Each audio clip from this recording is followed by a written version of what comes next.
Hey, everyone. Today, I'm going to be sharing 6 things that you can do to help you make staying consistent on your diet super easy. Dieting is actually where we're starting. It's the number one thing we're going to be talking about today. I don't personally believe in dieting the way the diet industry has been promoting that we do it because I failed following their plans and like listening to all the marketing messages of quick fixes with little to no effort involved. I've really learned like what not to do by doing so many things wrong. And I was just tired of yo-yo dieting and I figured there had to be another way. And guess what? I was right. There is.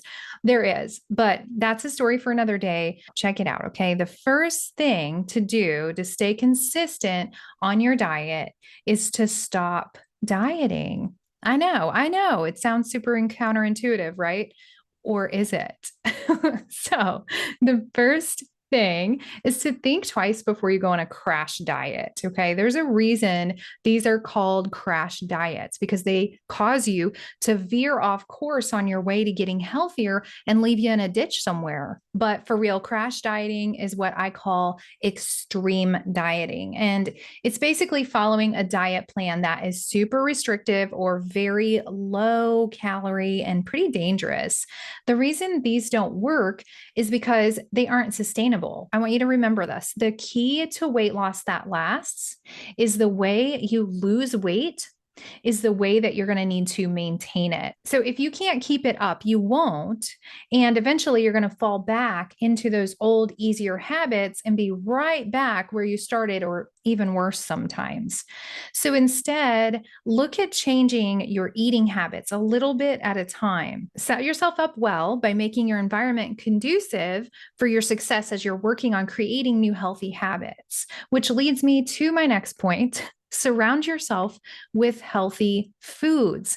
If you want to change something in your life, you have to change some things, right? Like if you're ready to make dietary changes that benefits your body, it's going to be much easier to do if you can remove as many of those unhealthy options from your environment as possible, at least until you feel like you've made those improvements towards creating the new healthy habits that you're looking to do. This really simple step helps eliminate that massive lean on willpower to get us through to our weight loss goal that most of us try to do when we start a diet in the first place, or like our healthy eating plan. Okay, so I say diet, healthy eating plan. I'm going to talk about that in a minute, but it's way easier to just remove the temptation from your environment than it is to try to rely on willpower to stay consistent, to say no to the things that are not fueling your body. So take a minute and inventory your kitchen or your office space. And I say office space as well as kitchen because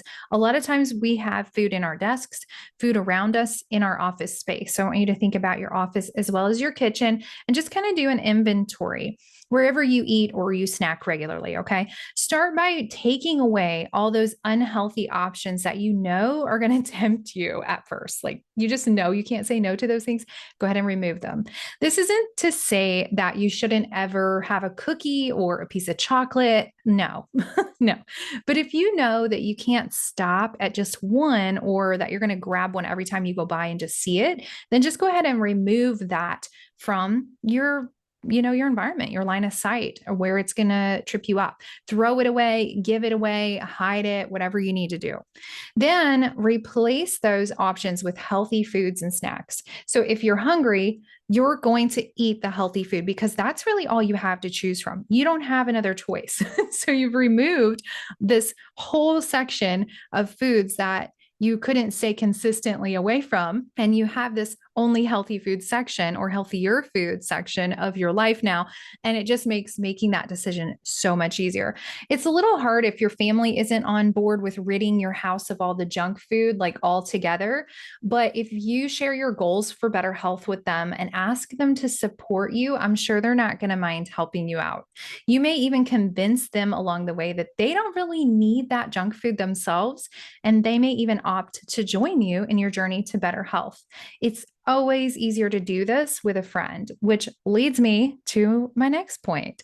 Lean on professionals to help you get started. This is really important because dieting can be a very lonely road. If you've ever tried to go it alone and stick to a diet all by yourself, you know how hard this is. It is so frustrating to try and keep up with it when no one else around you is dieting. I actually don't even like I said earlier, to use the word dieting because honestly, we're all on a diet of some sort. But what I mean is that it's hard to make healthy choices if you're surrounded by others who aren't on board or maybe even make you feel bad about trying to get healthy. And here's what I mean by that. I've actually had friends in my lifetime that have tried talking me out of my decisions to eat healthy because it made them feel bad. Never my intention. I wasn't trying to make them feel bad, but they weren't ready to get healthy and maybe thought that my attempt to get healthy was somehow like a dig at their lifestyle choices. And yeah, y'all, I've been around some really interesting people in my life. So if you have people that make you feel bad about trying to get healthier in your life, maybe consider taking a break or pulling away from those people for a little while. I'm not saying like rid your life of relationships that you love, but if they're making you feel bad, it's a really good idea to take a break, right? It's also pretty frustrating to try and put a plan together that works for your specific goals on your own. So that's where hiring a coach can come in really handy. It's way easier to work with somebody so that you can process out what you're thinking, what you need, and develop like a plan to get you where you want to go. I say this all the time. Failure to plan is planning to fail. And oftentimes we start some crazy diet without a real plan for the long term. And by week 2, if we even make it that long, we've dived headfirst back into the pint of Ben and Jerry's. Like it's tough. It just is. So if you're ready for help making a plan for your long-term health and creating habits that feel like they belong in your life, I want to invite you to join the Biblical Wellness Challenge. It's a weight loss mindset reset challenge going on inside of my private Facebook group. It starts on Monday, January 23rd. This is a free 4-day event where each day we're going to be focusing on getting the right mindset for health in very specific areas. So I am a weight loss mindset coach and I help women who are on a weight loss journey to overcome those hurdles that tend to trip us up in our minds. And I help you to make those things that you do for weight loss actually last. As we're becoming someone who not only does healthy things, but is actually healthy. So you'll start to identify as someone who is healthy, not just someone who's on a diet. And this changes so much. So I want you to check the link in the description to register, and I cannot wait to see you ladies in there. But hiring someone to help you along the way really just ups your chances for success in a huge way. All right. So the next thing that you can do is keep filling snacks on hand. Keep snacks around that are going to fill you up. Okay. Healthy food doesn't have to be cooked all the time. You can have quick on the go snacks and make them healthy too. I did not know this for such a long time. I learned that I could swap out unhealthy options for truly healthier options, like looking at what really was healthy, not just like what the marketing on the bag told me was healthy, but paying attention to what really was healthy and making better choices to have filling snacks around. Because I kind of want a snack sometime, right? And most of us do. But I've chose to say no to the chips and say no to the crackers and all the things that I was choosing to eat as snacks that weren't healthy for me or that weren't fueling me or lending to my success in any way. And now I do things like I love eating baby carrots, sugar snap peas, string cheese, apples, blueberries.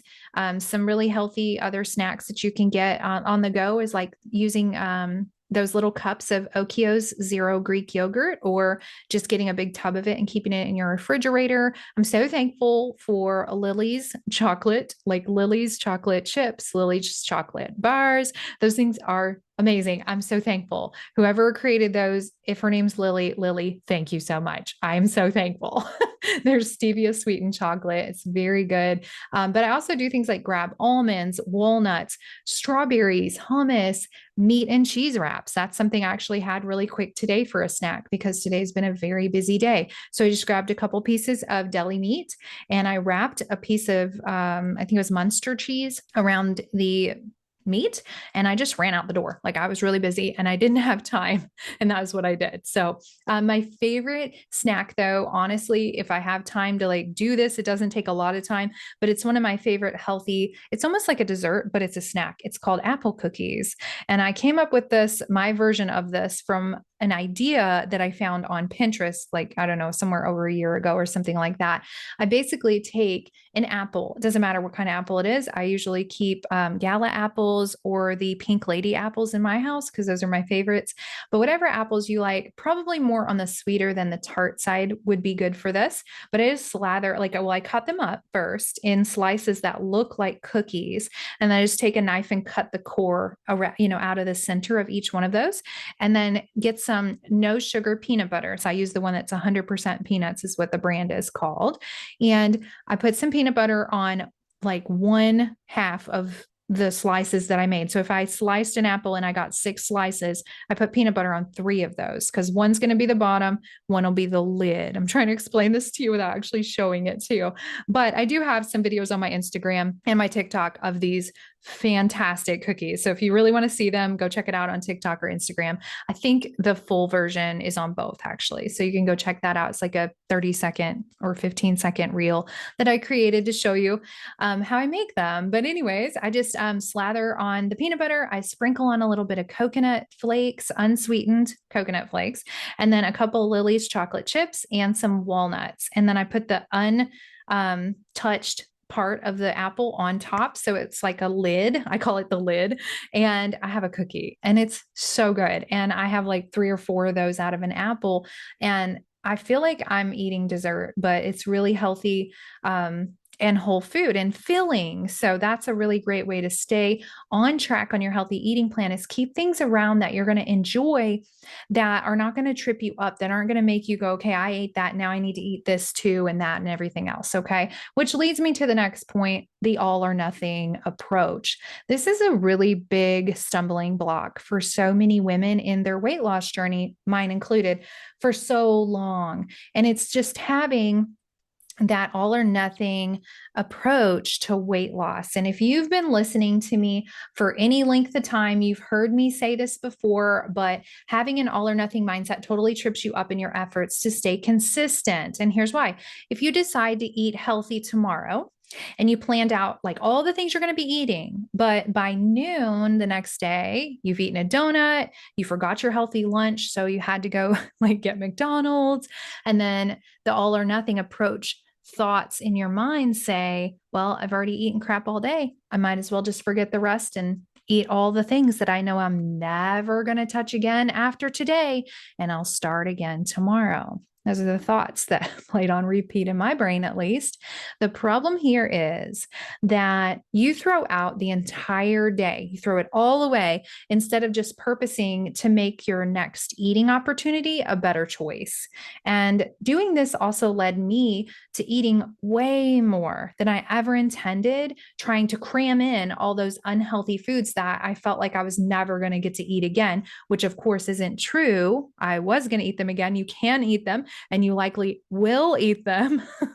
But for now, you've just ended up overeating or even binging on junk food, which upped your whole calorie count for the day crazy higher than if you had just had the donuts and the McDonald's and then had a healthy, like nutritious, balanced dinner. See how this works? It's kind of like a cycle. It's a vicious cycle. I was on that hamster wheel for a really long time. So I want to suggest that you give yourself a gray area. I'm not very good at gray areas, like naturally. I'm kind of a black or white, all or nothing thinker myself.